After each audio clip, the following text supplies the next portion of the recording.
बातें सुन रहा था। वो देवर दौड़ा दौड़ा गया कन्हैया के पास, क्योंकि भाभी इसीलिए कह रही थी सुना करके ताकि देवर सुने और देवर सिपाही तक खबर पहुंचा दे, दरोगा तक। अब तो महाराज सिपाही पहुंचे दरोगा जी के पास, बोले कन्हैया तो को पता है आज मेरी भाभी ने बड़ा सुंदर माखन निकालो है, आज चोरी मेरे ही घर करियो।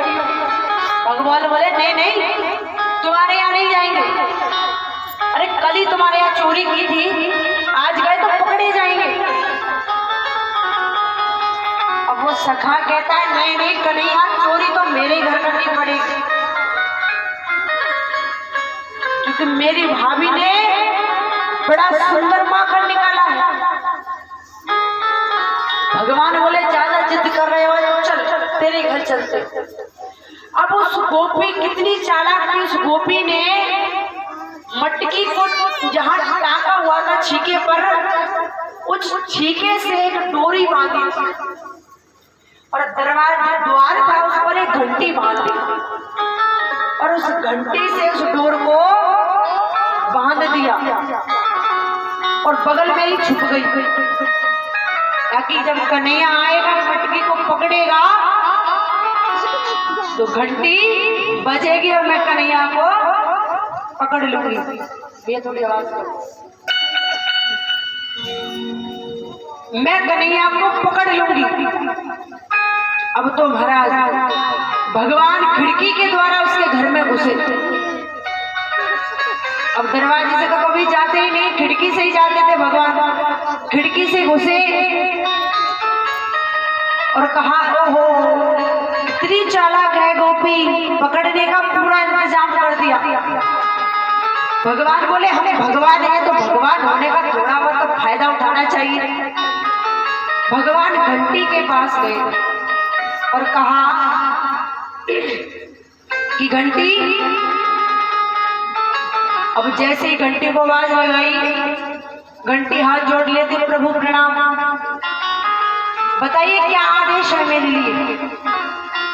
भगवान कहते देख हम माखन चुराएंगे और जब हम माखन चुराए तो तू बजियो। जब इतना सुना घंटी बोले ठीक है प्रभु नहीं बजूंगी। अब भगवान ने मटकी को जैसे ही छुआ घंटी नहीं बजी, मटकी को नीचे उतार दिया घंटी नहीं बजी। ग्वाल वालों ने माखन खाना शुरू कर दिया, घंटी नहीं बजी। ग्वाल वालों ने घंटी को खूब जोर जोर से हिलाया लेकिन घंटी नहीं बजी। अब जैसे ही भगवान ने अपने मुख में माखन को रखा घंटी बज गई और जैसे ही घंटी बजी गोपी ने तुरंत द्वार खोल दिया और कन्हैया को पकड़ लिए। सभी ग्वाल बाल भाग गए। अब भगवान बोले कि गोपी तेरे साथ तो मैं चलूंगा और थोड़ा 2 मिनट के लिए इस घंटी से बात कर लेने दे। भगवान घंटी के पास जाते हैं और कहते हैं चौरी घंटी तू ये बता जब हमने तोते मना करी कि तू बजियो मत तो तू क्यों बजी। अब घंटी देखो प्रभु इसमें मेरी कोई गलती नहीं, इसमें मेरी कोई गलती नहीं है। आपने मटकी को छुआ मैं नहीं बजी, आपने मटकी को नीचे भी उतार लिया मैं नहीं बजी, आपके ग्वाल वालों ने हिला हिलाकर मेरी खोपड़ी फोड़ दी फिर भी मैं नहीं बजी। लेकिन शास्त्रों में लिखा है जब भी भगवान का भोग लगे तो घंटी बजाना जरूरी है और आपका भोग लगा मुझे बजना जरूरी था। इसलिए महाराज भगवान का भोग लगे और घंटी ना बजे ऐसा हो नहीं सकता, इसलिए मुझे बजना पड़ा। भगवान बोले बस हो गई अब हमारी क्या बजेगी ये पता नहीं। अगर मैया के पास पहुंच गए तो हमारे गाल लाल होने में थोड़ा टाइम नहीं लगेगा, क्योंकि मैया को रोज शिकायत झूठी मिलती है हम समझा देते हैं। लेकिन आज यदि पकड़े गए हैं और ले गई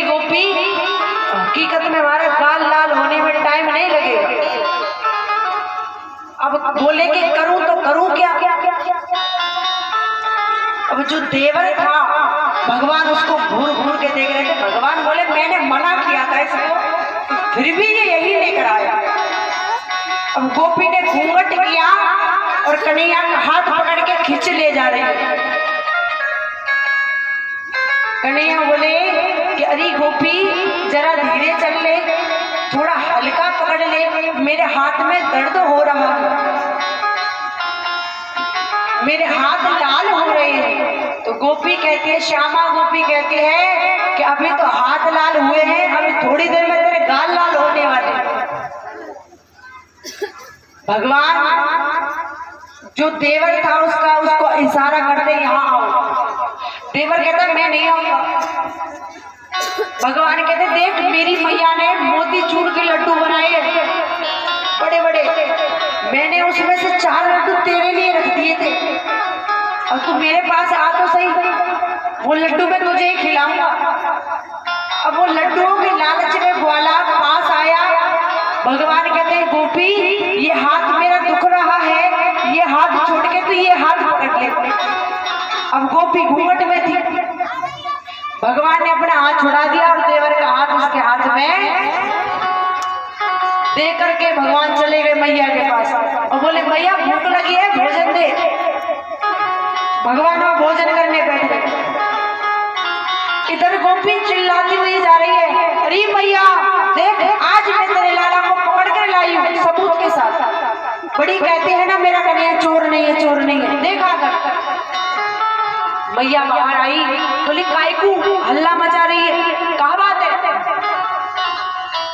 गोपी कहती है मैया तू कहती है ना कि तेरा कन्हैया चोर नहीं है, देख आज मैं तेरे लाला को रंगे हाथ पकड़ के लाई।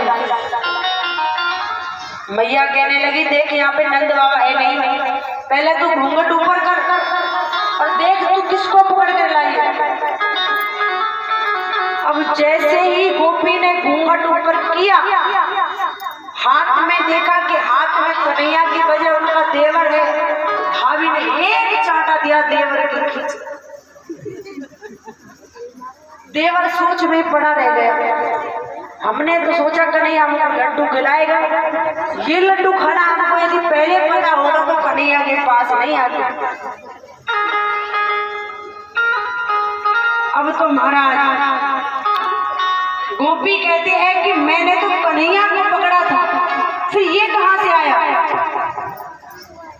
अब भीतर से कन्हैया आवाज लगाते हैं, क्या हुआ काकी जी, कैसे आना हुआ। अब गोपी सुनती है, गोपी कहती है चोरे मैंने तुझसे कितनी बार कहा है कि मैं तेरी काकी नहीं ताई हूं, ताई। भगवान कहते ताई क्या ऐसी होती है, ताई तो ऐसी होती है जो कन्हैया को गोद में बिठाती है, माखन का कटोरा लाती है और कहती है लल्ला और खा, लल्ला और खा। तू तो पिटवाने के लिए लाई है। मैया वहां से चली गई, गोपी जाने लगी। भगवान तुरंत बाहर आ जाते खिड़की से और कहते देख गोपी आज तो पंगा ले लिया है, लेकिन आज के बाद पंगा मत लियो। अब वो गोपी कहती है तू एक बात बता, तू चालाकी से बाहर निकला कैसे। बोले कि हमारे बराबर चालाक तो कोई है ही नहीं, और सुन आज से तेरे देवर का हाथ पकड़ाया है और अगली बार पकड़ा तो तेरे खसम को हाथ तेरे हाथ में दे दे। अब तो महाराज गोपी चुपचाप वहां से चली गई। दूसरे दिन गोपी ने जब अपनी सखियों को बताया कि मेरे साथ ये घटना हुई, तो उसमें ये गोपी उठकर कहती है हम पकड़ेंगे कन्हैया, तुझसे नहीं पकड़ा गया हम पकड़ेंगे। बोली कैसे पकड़ेगी, हम पकड़ेंगे देखना। अब गोपी के यहाँ भगवान चोरी करने के लिए आए। जब भगवान चोरी के लिए आए तो गोपी